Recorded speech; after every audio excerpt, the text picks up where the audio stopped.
कर्पूरगौरं करुणावतारं संसारसारं भुजगेन्द्रहारं सदा वसन्तं हृदयारविन्दे भवं भवानी सहितं नमामि। श्री सुस्तानी कथाको प्रारम्भमा गरिने प्रार्थना। यं ब्रह्मा वरुणेन्द्र रुद्र मरुतस्तुवन्ति दिव्यस्तवैर्वेदैः साङ्गपदक्रमोपनिषदैः गायन्ति यं सामगाः। ध्यानावस्थित तद्गतेन मनसा पश्यन्ति यं योगिनो यस्यन्तं न विदुसुरासुरगणा देवाय तस्मै नमः। श्रीमन्चन्दन चर्चितो जलपपु शुक्लम्बरा मल्लिका मालालङ्कित कुण्डला प्रविलसन् मुक्तावली शोभिता। सर्वज्ञान निदान पुस्तकधरा रुद्राक्षमालाकरा वाग्देवी वदनम्बुजे वसतु मे त्रैलोक्यमाता चिरम्। मूकं करोति वाचालं पङ्गुं लङ्घयते गिरिं यत्कृपातमहं वन्दे परमानन्दमाधवम्। नमो भगवते तस्मै व्यासाय मिततेजसे यस्य प्रसादात् वक्ष्यामि नारायणं कथामिमाम्। नारायणं नमस्कृत्य नरं चैव नरोत्तमं देवीं सरस्वती व्यासं ततो जयमुदीरये।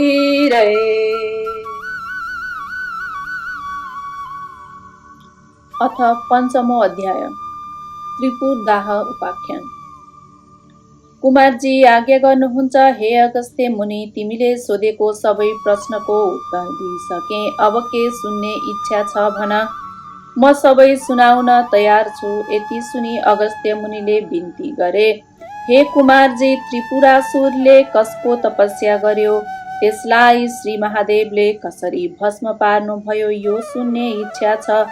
त्यो सबै आज्ञा गर्नुहोस्। मुनिको यस्तो प्रश्न सुनेर कुमारजी आज्ञा गर्नुहुन्छ, हे मुने, अघि विष्णु भगवानले हिरण्याक्ष दैत्यको वध गर्नुभयो अनि समस्त दैत्यहरू दुखी भएर खेद गर्न लागे। तब मय नामको दैत्यले मनमा विचार गर्न लाग्यो, जस्तो कामदेव नहुँदा रति भइनन् त्यस्तै त्यो दानवराज मय पनि भयो अनि बलवान तारक्षक र विद्युत्प्रभ नामका आफ्ना मित्र समेत लिई मयले कठोर तपस्या गर्न लाग्यो। ती तीनैजना दैत्यहरू माघ पुसको जाडोमा हिमालयमा गई तपस्या गर्दथे। वैशाख जेठको घाममा पञ्चाग्नि तापी गर्मी प्रदेशमा तपस्या गर्दथे। त्यसै प्रकारले तपस्या गर्दा गर्दा 10,000 वर्ष बिताए। तिनका देहमा केवल हाड छाला मात्र बाँकी रह्यो। फेरि ती ठुला सुखबाट पनि वञ्चित भए। तैपनि तिनीहरू सूर्य जस्ता तेजिला देखिन लागे। तिनको तपस्याले ब्रह्माजी प्रसन्न भएर ती तीनैजनाको सामुन्ने पुगी नम्र स्वरले आज्ञा भयो, हे दैत्यहरूमा श्रेष्ठ भएका वीर हो, तिमीहरूको तपस्याले म प्रसन्न भएँ। जे इच्छा छ सो वरदान माग। ब्रह्माजीको त्यस्तो वचन सुनेर साष्टाङ्ग दण्डवत गरी केवल घुँडाले मात्र भूमिमा स्पर्श गरी हात जोडेर बिन्ती गरे, हे प्रभु, हजुर प्रसन्न हुनुहुन्छ भने हामीलाई कहिल्यै नमर्ने वर दिनुहोस्। बल पराक्रम पनि ठुलो होस्। फेरि विमान समान जो हामी 3 पुर बनाउने छौं त्यसमा मनुष्यको गति नहोस्। हामी ठुला बलवान हौं, यही वरदान दिनुहोस्। ती दैत्यहरूले यस्तो वर मागेको सुनि ब्रह्माजी आज्ञा गर्नुहुन्छ, हे दैत्य हो, यस्तो अवैध वरदान दिन म असमर्थ छु। मृत्युको अवकाश राखेर अर्को वर माग म दिन्छु। यसमा अनर्थ नमान। ब्रह्माजीको यस्तो आज्ञा सुनेर मयले फेरि बिन्ती गर्यो, हे प्रभु, अघि मैले भने जति सबै कुरा होस्, मृत्युलाई ती मैले बनाएका पुरहरू एकै स्थानमा रहने छैनन्। जब 10,000 वर्ष पुग्ला तब ती पुरको केवल आधा निमेषसम्म मात्र मेल होस् र त्यही आधा निमेषभित्र जो एक बाणले तिनैतिर पुरलाई नष्ट गर्न सकोस्, त्यही पुरुष मलाई मार्न सकोस्। मयका यस्ता वचन सुनेर तथास्तु भनी ब्रह्माजी आफ्नो लोकतर्फ जानुभयो। तब त्यो मय दानवले संसार नै वश गर्ने इच्छा लिएर आदिकल्पमा 3 पुरको रचना गर्दो भयो। ती 3 पुरमा पहिलो फलामको, दोस्रो चाँदीको र तेस्रो सुनको बनायो। ती 3 पुर आकाशमा सुमेरु पर्वतका टाकुरा हुन्की जस्ता देखिने गरी ती पुरहरू चन्द्रमाका किरण लाग्नाले अति शीतल भएका, स्थान स्थानमा आँखी झ्यालहरू बनेका घरका अट्टालिकाहरू पनि अति अग्ला, आँगनहरूमा पनि राम्रा राम्रा देख्दै मनलाई मोह पार्ने शिलाहरूले छापेका, स्थान स्थानमा सुनले मडेका उत्तम पुरद्वारहरूमा रङ्गी बिरङ्गका रत्न जडेका मुगा मोती मणिहरू स्थान स्थानमा जडाएका, बिजुलीको प्रकाश समान रत्नहरूको चारैतिर प्रकाश फैलिएको बनायो। फेरि चित्र विचित्र प्रकाश फैलाउने गरी हीरा मोती आदि रत्न जडेको, वायुको वेग लाग्ने फरफराएका पतङ्गहरूले शोभायमान भएका घरहरूका पङ्क्तिहरू पनि रत्न समूहका थुप्रा नै हुन् कि भन्ने भान पर्ने फराकिला मार्गहरू पनि सिँगारिएका अत्यन्त राम्रा पुर तयार गरायो। घर महलहरू पनि अनेक रङ्गमा मनहरण गर्ने रत्नहरूले सुशोभित, ध्वजा पतङ्गहरूले सिंगारेर ती विमान जस्ता 3 पुरलाई शोभायुक्त बनायो। अनि रत्न जडेका गमलाहरूमा रङ्गी बिरङ्गीका जात जातका उत्तम उत्तम सबै ऋतुमा फुल्ने फुल र त्यसै 6वटै ऋतुमा फल्ने फलका वृक्षहरू लगायो। तलाउहरू पनि अनेक प्रकारका कमल, कमलिनी, कुमुदिनीका पुष्पले शोभायमान भएका तयार गरायो। यस्ता प्रकारले त्रिपुरवासीहरूको शोभाले युक्त महल तयार भयो। फेरि मयूर, डाफे आदि उत्तम पंक्षीहरूले युक्त पुरुषहरूका नङ लाग्नाले, जसका पयोधरका गोलाकार घेरामा अर्धचन्द्राकार घाउ लागेका कलश जस्तै ठडिएका, उच्च भएका मदिराले राता राता आँखा भइरहेका, लाजले मुसुक्का हास्य गर्ने लोलिएका नेत्र भएका यस्ता अग्निद सुन्दरीहरूले व्याप्त भएको यो त्रिपुर परैबाट पनि अत्यन्त रमणीय देखिन लाग्यो। यस्तो त्रिपुर मध्ये जो फलामको थियो त्यो मयले तारक्ष नामको आफ्नो मित्रलाई दियो। अर्को चाँदीको जुन सुन्दर पुर थियो त्यो विद्युत प्रभ नाम गरेको साथीलाई दियो। जुन सुवर्णले बनेको सबैभन्दा उत्तम पुर थियो त्यो मयले आफूले लियो।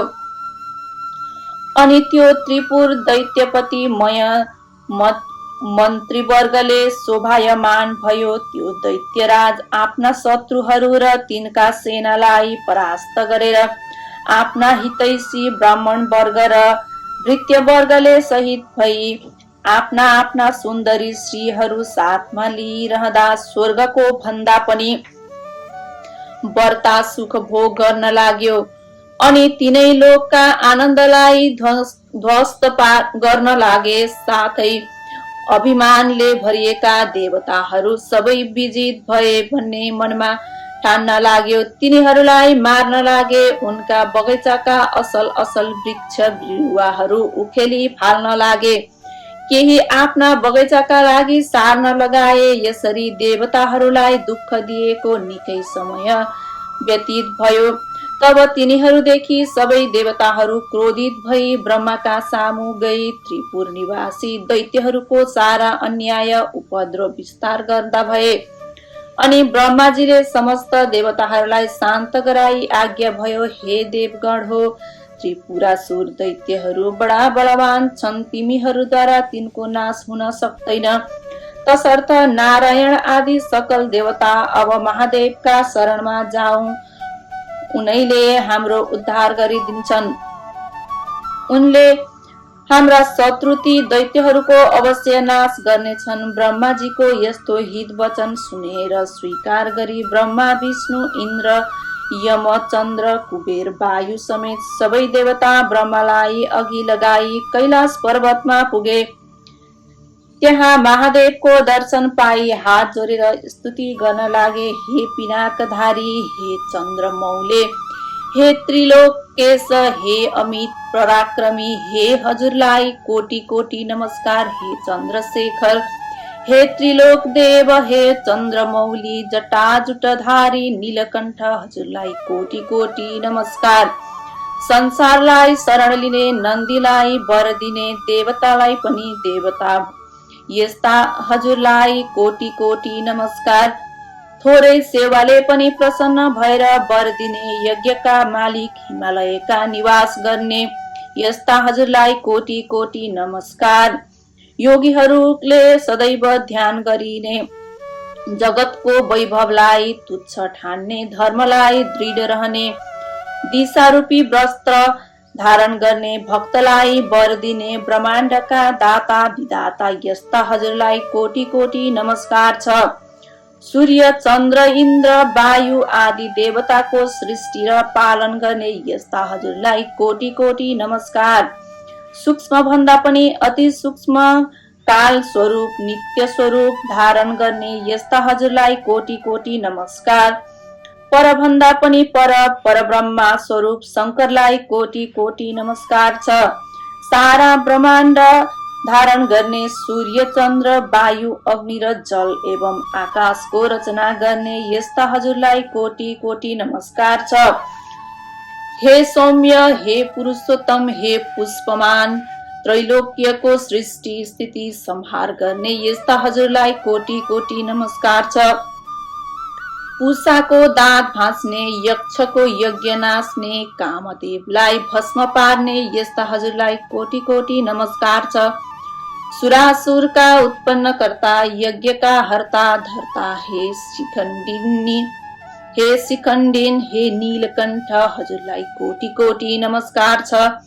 निरन्तर सुधा स्वरूप, पार्वतीका भर्ता, गणेश कुमारका पिता, हजुरलाई कोटि कोटि नमस्कार। सदा मोक्ष रूप वरदान दिने, हे विश्वेश्वर, हे ब्रह्मात्मन, हे वरदाता, हजुरलाई कोटि कोटि नमस्कार छ। हे योगेश्वर, हे चण्डेश्वर, हे रुद्र, हे सर्व, हे शम्भु, हे भीम, हे ईश्वर, हजुरलाई कोटि कोटि नमस्कार छ। हामीदेखि प्रसन्न हुनुहोस्। देवताहरूले कातर भएर यस्तो स्तुति गरेको सुनि तिनका मनमा भाव जानी शिवले आज्ञा गर्नुभयो, हे देवता हो, जे इच्छा छ सो वर माग, मैले नदिने संसारमा केही वस्तु छैन, म इच्छा पूर्ण गर्न तयार छु। जे इच्छा छ निशंक भएर माग। महादेवको यस्तो आज्ञा सुनि प्रसन्न भएका देवताले विनम्र स्वरमा बिन्ती गरे, हे प्रभु, ब्रह्माको वरले उन्मत्त भएका मय आदि दानवले हाम्रा उर्वशी, मेनका आदि अप्सराहरू बल जपत लुटेर लगे। नन्दनन्दवनका असल असल बोट बिरुवा पनि कति उखलेर नासे, कति आफ्ना घर ओसारे। देवताको नाश गर भन्दै हामीलाई अनेक तरको कष्ट दिइरहेका छन्। अमरावतीबाट पनि निकालियौ। भगवान, यी दैत्यको संहार गर्न ब्रह्मा विष्णु पनि समर्थ छैनन्। हे ईश्वर, अब जसरी हामी देवताहरूको भलो हुन्छ सोही वरदान बक्सियोस्। यति सुनि शिवजीले फेरि भन्नुभयो, हे देवता हो, तिमीहरू मेरो रुद्र तेजको एक अंश धारण गरी रुद्र तेजोमय रूपले ती दानवहरूको संहार गर। शिवजीको यस्तो वचन सुनि देवताहरूले फेरि बिन्ती गरे, हे भगवान, हामी हजुरका तेजको 1000 अंशको एक पनि धारण गर्न समर्थ छैनौं भने रुद्र तेज धारण गर्ने कुरा त परै रह्यो, हेर्न शक्तिसम्म पनि हामीमा छैन। हे प्रभु, हामी उप प्रसन्न भएर त्यो अजेय त्रिपुरासुरलाई स्वयं संहार गरी बक्सनुहोस्। ब्रह्माजीको वरदान अनुसार दिव्य 10,000 वर्ष बितेपछि आधा निमेष ती त्रिपुरको मिलन हुनेछ। त्यही आधा निमेष भित्रमै त्यो त्रिपुरलाई जसले एकै बाणले भस्म पार्ला उसैद्वारा ती दैत्यहरूको संहार होला, अन्यथा तिनको मृत्यु हुने छैन। हे शशि शेखर, हामीदेखि प्रसन्न भई त्यो पापिष्ट त्रिपुरासुरको नाश गरी दिबक्सियोस्। देवताहरूको यस्तो प्रार्थना सुनि शिवजीले फेरि आज्ञा भयो, हे देवता हो, यस्तो अबेग त्रिपुर छ भने तिमीहरूको हितका निम्त म एउटा बाणले ती तिनैपुरलाई भस्म पारिदिनेछु। यस्ता अजय दानवहरूका साथ युद्ध गर्दा मेरो शक्ति थाम्न सके हिमालयसम्म मेरो निम्ति एउटा रथ तयार पार, अनि म युद्धमा जानेछु। महादेवको यस्तो आज्ञा सुनि प्रसन्न भएका देवताहरूले प्रणाम गरेर हवस् भनी तत्काल विश्वकर्मालाई डाकी महादेवको निम्ति समस्त देवता रूपी अवयव भएको सुवर्णमय रथ तयार पारे। यस रथका दुवै पाङ्ग्रा चन्द्र सूर्य भए। दक्षिण पाङ्ग्रामा ब्रह्मा सूर्य भूषण गराइयो। बायाँ चक्रमा 27 नक्षत्र र 16 कला भूषण बनाइयो। 6 ऋतु रथका दायाँ बायाँ राखिए। आकाशको गजुर र पाङ्ग्रा अड्याउने दण्ड मन्दराचलको बनाए। अयन र सम्बरस रथका मेघ भए। 4 समुद्र रथका कुण्डलिका भए। गंगादि समस्त तीर्थ राम्रा राम्रा वस्त्र आभूषण पहिरी स्त्री रूप धारण गरेर हातमा चमर लिई रथमा उभिए। सारथी स्वयं ब्रह्माजी बने। ब्रह्मा स्वरूप ओम आकारको कोर्रा बनाएर र विद्याचलको छत्र निरूपण गरे। मन्दराचलको पार्श्वदण्ड बनाए। सरस्वती घण्ट भइन्। श्री नारायण अग्निबाणको टुप्पो भए। 4 वेद नै 4 घोडा भए। ताराहरू घोडाका गहना भए। हे अगस्त्य मुनि, यी समस्त वस्तु यस रथका अवयव भए। यसरी जब धनु बाण सहित रथ तयार भयो तब पृथ्वी र आकाश कम्पित पार्दै भगवान शिव त्यस रथमा आरूढ हुनुभयो। त्यस रथका अघि पछि शिवका गणहरू शंखुकर्ण, चण्डेश्वर, गणेश, नन्दी आदि प्रमथ गणहरू शूल, पट्टिस आदि अनेक शास्त्र अस्त्र लिई शंख, भेटी, मृगन्ध आदि बाजा बजाउँदै महादेव माथि अनेक थरीका पुष्पको वर्षा गराउँदा भए। त्यस बेलाको रुद्र तेज सहन गर्न नसकी समस्त देवता मोहमा प्राप्त भए। महादेवले देवताहरूको यस्तो स्थिति देखि आफ्नो तेज खिची केही कम पार्नुभयो अनि देवताहरू रुद्र तेज सहन गर्नमा किंचित समर्थ भए। त्यसपछि नारद मुनि ती दैत्यहरू कहाँ गएर भन्न लागे, हे दैत्यराज, देवताहरूको स्तुतिले प्रसन्न भएका महादेव स्वयं तिमीहरूको संहार गर्न भनी आइरहनु भएको छ। अब तिमीहरूको जो इच्छा छ सो गर, नभए तिमीहरूको अविलम्ब नाश हुनेछ। नारदजीका यस्ता वचन सुनि दैत्यराज मयले आफ्ना मित्र तारक्य, विद्युतमाली र अन्य योद्धाहरूलाई डाकी नारद मुनिले आज्ञा भएको सबै कुरा विस्तारले सुनायो। अनि दानवमा उत्तम बलवान भएको तारक्यले भन्यो, हे राजन, किन चिन्ता गर्नुहुन्छ? देवताहरू यथार्थ रूपमा हाम्रा वध्य छन्। यो त्रिपुर भेदन गर्न कसको पराक्रम वा शक्ति छ? यदि समस्त देवता, यक्ष, गन्धर्व, किन्नर आए पनि यो त्रिपुर अबेग नै रहनेछ। फेरि शत्रुलाई जित्न सामदाम, दण्ड भेद आदि अनेक किसिमका नीति छन्। अत जित्ने इच्छा भएका बलवान शत्रुहरूलाई आफ्नो पराक्रमद्वारा दण्ड दिनु नै उचित छ। वीर तारक्यको यस्तो कुरा सुनि विद्युतमाली भन्न लाग्यो, हे राजन, श्रीहीन र बलहीन देवता कुनै प्रकारले पनि हामीसित युद्धमा अगाडि आउन सक्दैनन्। यदि कोही मूर्खता गरेर हामीसित युद्ध गर्न अघि पर्छ भने त्यो अवश्य यक्षमा प्राप्त हुनेछ। यसमा संशय छैन हे राजन, यसमा चिन्तित हुनुपर्ने केही कुरा छैन। एकमत भएर युद्ध गरौँ अनि समस्त देवतालाई जितेर इन्द्रको पद पनि भोग गर्नुहोस्। फेरि अघिका हिरण्याक्ष र हिरण्यकशिपुको पद पाई 14 भुवनको अंकटक राज्य भोग्नुहोस्। विद्युतमालीका यस्ता कुरा सुनेर मयले शान्त स्वरमा भन्नुभयो, हे दैत्य हो, सुन्यौ, अब हाम्रो नाशको बखत आइपुग्यो। यति भनेर देह कम्पित पार्दै र शिर हल्लाउँदै फेरि भन्न लाग्यो, जो शत्रु आफूभन्दा बलियो वा निर्बल छ भने त्योसित साम दाम दण्डभेद आदि नीतिको प्रयोग गर्न सकिन्छ। तर यी त सम्पूर्ण जगतका स्वामी श्री महादेव हुन्। उनी दानव र देवता भन्दा पनि बढ्ता श्रेष्ठ छन्। यदि देवताको हितका लागि उनी स्वयं हामीलाई मार्न आइरहेका छन् भने यसको त कुनै उपाय छैन। केवल महादेवको नजिक गई उनलाई नमस्कार गरौँ भन्ने मेरो यो अन्तिम निर्णय हो। यदि हामी उद्दण्ड झैं कठोरता धारण गरेर उनका सामु युद्ध गर्यौं भने केवल उनको दृष्टिपात मात्रले नै भस्म हुनेछौं। ब्रह्मादि देवता पनि दुखी भएर जसका शरणमा जान्छन्, आज उनै ईश्वर हाम्रो नाश गर्न आइरहेका छन् भने हाम्रो के गति होला भन्न सकिन्न। जो क्षण मात्रमा सम्पूर्ण सृष्टि पालन र नाश गर्न सक्दछन्, फेरि जो जगतका कारण र मुक्तिदाता पनि हुन्, ती महादेवसित युद्ध गरेर हामी कसरी जित्ने आशा गर्न सक्दछौं। हे वीर हो, हाम्रो विधिहीन तपले के हुन सक्दछ।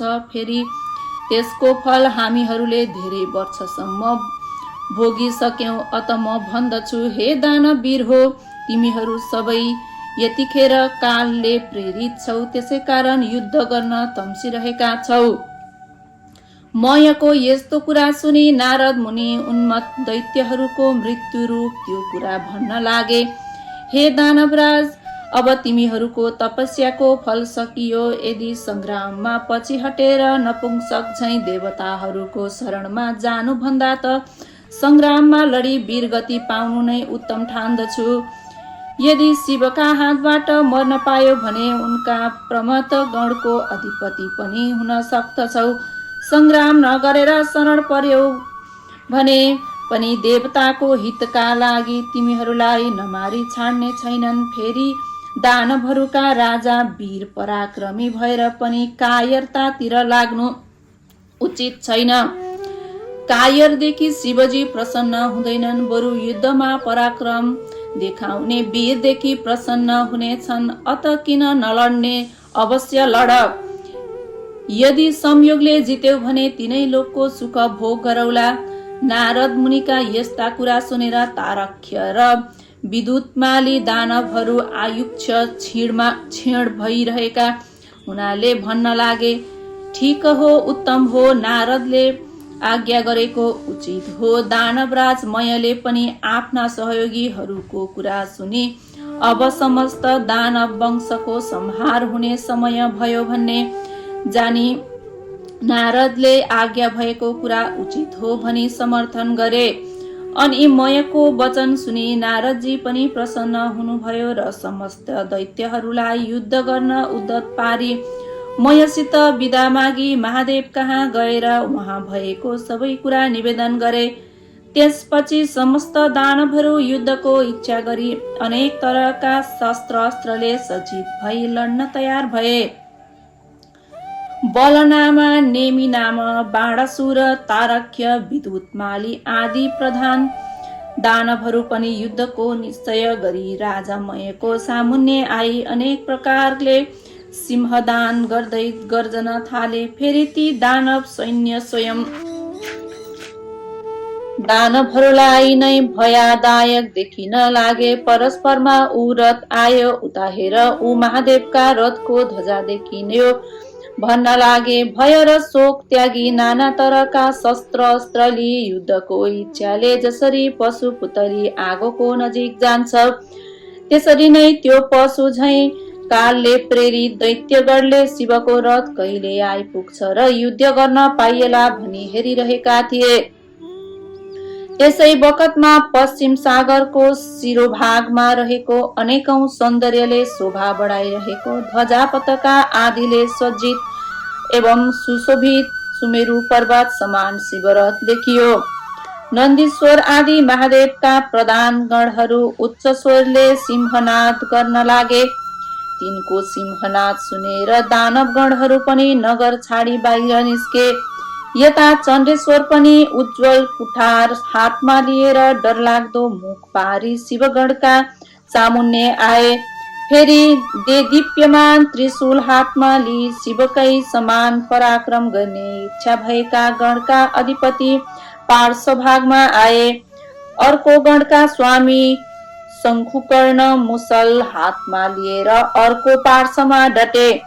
नन्दी, भृंगी, रीति, तुण्डी र वीरभद्र आदि प्रधान वीरहरू पनि वज्र, त्रिशूल, गदा, परिद आदि लिएर युद्धमा अग्रसर भए।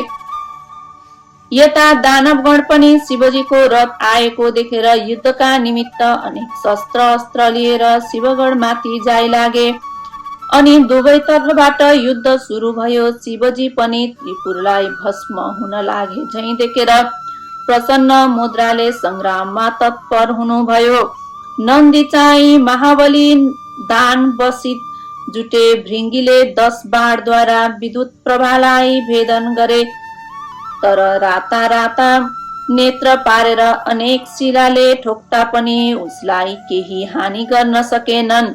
तब श्रृंगी र रीतिले त्यस दैत्यको पृष्ठदेहमा प्रदान गरे अनि उसले पनि सर्प झैं निश्वास फेर्दा ठुलो त्रिशूलले भृंगी र रिङ्गीलाई मर्ममा प्रहार गर्यो।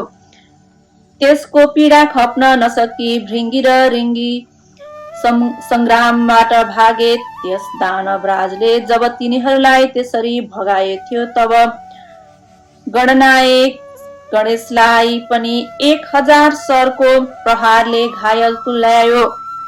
फेरि 63 र 10 बाण थपेर गणेशको सर्वाङ्गमा घाउ गरायो।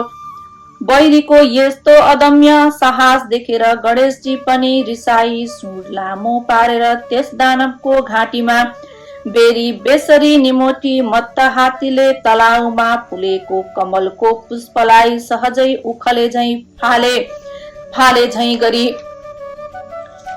विद्युत प्रभ दानवको शिर उखालेर फालिदिए अनि गिडबाट छुट्टिएको उसको शरीर सरोवरबाट छुट्टी हात्तीका दाँतमा अड्केको कमलको पुष्प झैं शोभित भयो। त्यो देखेर भृंगी र रीतिले अनेक स्तुति गान गरे अनि नेमिनामा र बलनामा दुवै दानव रिसाई गणनायक गणेशका सर्वाङ्गमा बाण हानेर घाउ लगाउन थाले। ती दानवलाई शङ्कुकर्णले बीचमै रोकेर तिनका रथ, सारथी, ध्वजा र घोडा सबै काटी मारी विरती गराए। ती दुवै दानव पनि तत्काल अर्को रथमा चढेर आई चण्डेश्वर र गणनायकका सबै अङ्गमा अनेक बाण प्रहार गरी घाउ पारिदिए। गणनायक र चण्डेश्वरले पनि दानवका प्रहार खपेर रिसले राता राता आँखा पारी हातमा मुसल लिई बेगले हाने। त्यसको चोट खप्न नसकी दुवै दानव यमराजको नगरमा पुगे। त्यसपछि त्रिपुर निवासी ठुला ठुला जो योद्धाहरू थिए ती सबै रिसले चूर भई एकसाथ निस्केर वज्र, त्रिशूल, परिद, कुठार आदि शस्त्र अस्त्र लिई शिवजीको गणमाथि जाइ लागे। यसरी परस्पर घोर घमसानको संग्राम चल्न लाग्यो। महादेवको आज्ञा पाएका शिवगणहरू पनि गजराजले कदली वन ध्वस्त पारे झैं र उन्मत्त सिंहले मृगहरूलाई भड्काए झैं ती दानवहरूलाई छिन्न भिन्न पारी मार्न लागे। ती दैत्यहरूका कसैका शिर छैनन्, कसैका गिँड छैनन्। त्यस युद्धमा रगतको नदी बगे झैं भयो। वायुको वेगले छिन्न भिन्न भएका मेघ झैं र वज्रको चोटले धुलो भएका पर्वतका शिखर जस्तै लड्दै पश्चिम समुद्रमा गिर्दै गए। जब नेमिनामा र भलनामा वीरलाई शङ्कुकर्णले मारे भन्ने सुनेपछि तारक्य नामको दानव रिसाएर गणनायक माथि झम्टियो र अनेक बाण प्रहार गरेर घायल पारिदियो। तब शङ्कुकर्णले पनि त्यसका प्रहार खपे र त्यसको शिरमा मुसल बजारी उच्च स्वरले सिंहदान गरे अनि त्यो दानव केही बलहीन भएर गिद्ला जस्तो देखियो अनि निर्धक्कसित त्यसका छातीमा भाला प्रहार गरे। त्यस चोटले दानव भूमिमा ढल्यो, तर तुरुन्त उठेर चक्र लिई गणनायक माथि प्रहार गर्यो अनि शङ्कुकर्णले रिसाए साह्रै पीडा पर्ने गरी मुड्कीले हिर्काए। त्यो चोटले दानव फन्न घुमेर ढली मूर्छा पर्यो र दिव्य आयुधहरू त्याग्दो भयो अनि त्यो चोट खप्न नसकेर मृत्युमा प्राप्त भयो। त्यसरी उसलाई गिरेको देखेर उठाई राजा मयको भवनमा लगेर सारा स्थिति सुनाउँदै अनेक किसिमले विलाप गर्न लागे। त्यसरी रोई विलाप गर्न लागेको दानवहरूलाई मयले राम्ररी बुझाई भने, हे दानव हो, मेरो घरमा अमृतको कुण्ड छ, त्यसैमा चोबी मरेका जति सबै दानवहरूलाई बचाओ। यति सुनेपछि जो आज्ञा भनी प्रसन्न मनले मरेका तारकासुरलाई अमृतमा चोबेर बचाए। मरिसकेका वीरलाई पनि जीवन प्रदान गरे भने खुसीले राजा मयलाई सबैले बारम्बार प्रणाम गरे। त्यसै गरी मरेका अरू दानवहरूलाई पनि जीवित पारे अनि त्यो तारक्य पहिले भन्दा पनि दोब्बर साहस र शक्तिका साथ संग्राम र आयो। ब्रह्माजीले त्यसलाई देख्न साथ आफ्नो दाहिने हातको औंलाले संकेत गरी श्री महादेवलाई विनयपूर्ण भन्नुभयो, हे ईश्वर, यो दानव अघि नै मरिसकेको थियो तर अहिले फेरि बाँचेर लडाईँमा आयो। मयका घरमा अमृतको कुण्ड छ, यसले मरेका समस्त दानवहरूलाई बचाउनेछ। अत हे शिव, यसको घरमा अमृत रहेसम्म मरेका दानवलाई बराबर बचाइरहन्छ। त्यसकारण एक बाण प्रहार गरेर त्यो अमृत सोसिलिनु पर्दछ। ब्रह्माजीको वचन मानेर शिवले एक बाण प्रहार गरी सारा अमृत सोसिलिनु भयो। ब्रह्माजीले फेरि विनय पूर्वक बिन्ती गरे, हे प्रभु, अब त्यो बाण प्रहार गर्नुहोस्। मैले त्रिपुरसितको युद्ध अघाउजी देखे। लड्दा लड्दा आज 1000 वर्ष बितिसक्यो तर यसको नाश हुन सकेन। अब त्यो बाण शीघ्र छोड्नुहोस् अनि बैरीको नाश होला। ठिक उसै बेला ती 3 पुरका आधा निमेषसम्म जोरी फेरि छुट्ने छन्। ती तीरपुरहरू एकपल्ट जोरिएर छुटिएपछि जति बाण प्रहार गरे पनि सफलता प्राप्त हुन सक्दैन। हे प्रभु, मेरो प्रार्थना स्वीकार गरी बक्सन्छ भने तत्काल बाण प्रहार गरेर त्यस त्रिपुरलाई नाश गर्नुहोस्। ब्रह्माको यस्तो विनय युक्त कुरा सुनि ठीक हो, असल हो भनी त्यो अग्निशोम युक्त उग्र बाण धनुमा चढाई धनुलाई तल झारी झुकाई दिव्य 10,000 वर्ष पुग्न साथ आधा निमेष आँखा झिम्म गरेर उघारे जति समयको लागि त्रिपुर जोरियो। तर महादेवले आफ्नो योग बलले जोरिनुलाई निश्चल पारिदिनु भयो अनि जसको टुप्पोमा अग्निशोम स्थित थियो तो नारायण रूपी बाण शिवले प्रहार गर्नुभयो। त्यो बाण छुट्न साथ त्रिपुरका भव्य महलहरूमा आगो लागेर चारैतिर डढ्न थाले। धिक धिक कष्ट कष्ट भन्ने शब्द सुनिन लाग्यो। महादेवले तत्काल नन्दीलाई भन्नुभयो, यो मय दानव मेरो प्रिय भक्त छ, यसलाई अग्निले नडराउन्। श्री महादेवको यस्तो आज्ञा पाउन साथ वायु रूप भई बाण भन्दा पनि बेगले गई मयको घरमा। नन्दीले देखे राजा मय शिवलिङ्ग सामुन्ने राखी उनकै ध्यान गरिरहेको छ। तब नन्दीले मयलाई भने, अग्निले तिमीलाई जलाउने छैनन्। मयले तुरुन्त नन्दीलाई प्रणाम गरे। त्यसै बेला अग्नि पनि आइपुगेर नन्दीले शिवको आज्ञा अग्निलाई सुनाइदिए। तब अग्निले मय दानवतिर फर्केर हेरे, हे शिव भक्त, अब तिमी यो नगर छोड तुरुन्त जाऊ। मयले जो आज्ञा भनेर सुवर्णको शिवलिङ्ग बोकी तत्काल पाताल गए। यता नन्दीले फर्केर गई सम्पूर्ण कुरा शिवजीलाई बिन्ती चढाए। अब त्रिपुर भस्म हुन लाग्यो। यसका वेदी महल उद्यानहरू धमाधम भत्किए, नासिन थाले। अनेक दानव र तिनका परिवारहरू कराएको मात्र सुनिन लाग्यो। वस्त्र खुस्केका अनेक सुन्दरी स्त्रीहरू घरबाट बाहिर निस्की रोई कराएको चर्को स्वर सुनिन लाग्यो। अग्ला अग्ला महल र विमानहरूमा रहेका कठोर र उच्च स्थान भएका मदले विहल नेत्र भएका आफ्ना आफ्ना पतिका अत्यन्त प्रिय नारीहरू अग्निबाणले डराई घर घरमै यताउता दगर्नु र कराउन थाले। जस्तै पर्वतमा भूमिकम्पन हुँदा त्यहाँका किन्नरहरू भयले व्याकुल हुन्छन्, त्यस्तै आफ्ना पतिलाई भयले व्याकुल भई अङ्कमाल गर्न थाले। कोही डराई भाग्न थाले। कतिपय दानवगण आफन्तका स्त्रीहरूलाई बोकेर नगर छाडी बेगले भाग्न लागे। शिवको भक्तिले हीन र वस्त्राभूषणले पनि हीन पर्वताकार देख्दैमा डर लाग्दा काला न काला दानवहरू डढेर सागरमा खस्न लागे। जति दानवहरू समुद्रमा खस्दथे ती सबैलाई जलका अनेक जन्तुले खान थाले। कति दानवहरू त आफ्ना पति वा पत्नीको अवस्था देखेर खप्न नसकी आगोमा डढेर मरे। रतिका अन्तमा खेदित भएका तर तुरुन्त कामले पीडित भई प्रियका साथ जाउँ भन्ने इच्छा भएका ती कति दैत्यहरू भर्या सहित अग्निमा डढेर मरे। कोही समुद्रमा हाम फाली जलजन्तुको भोजन भए। कोही आधा डढेर कोही भाग्दा लडेर स्वाहा भए। यस प्रकार त्यो अमोघ अग्नि सोमयुक्त बाणले त्रिपुर भस्म पारी शेषनगर समुद्रमा डुबाई फेरि भगवान शिवको हातमा आइपुग्यो।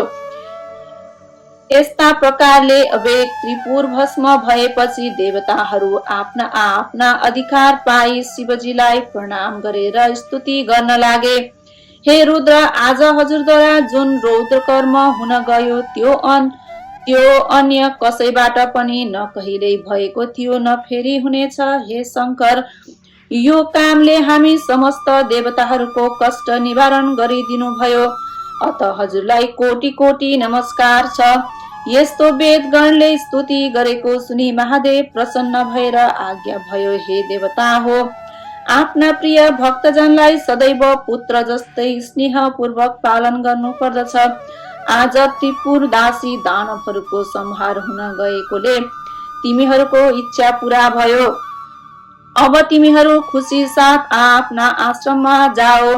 श्री महादेवले यस्तो आज्ञा भएको सुनि महादेवलाई दण्डवत प्रणाम गरी देवताहरू आफ्ना लोकमा जाँदा भए। देवताहरू गएपछि नन्दी, भृंगी, भूत, प्रेत, पिशाच, डंकिनी, साकिनी सहित भएर शिवजी कैलाशपुरी पाल्नु भयो। हे अगस्त्य मुनि, यो साहस कसैले वर्णन गर्न नसक्ने त्रिपुरदाह मैले सुनाए। जो शिव भक्त खुसी साथ यो कथा सुनला वा सुनाउला त्यो समस्त पापबाट मुक्त भएर मरेपछि शिवको पार्षद भएर सधैँ कैलाशमै बस्न पाउनेछ। इति श्री स्कंद पुराणे केदारखण्डे माघमात्म्ये कुमार अगस्त्ये संवादे श्री सुस्थानी परमेश्वराय व्रत कथां त्रिपुरदाह वर्णनम नाम 5मो अध्याय।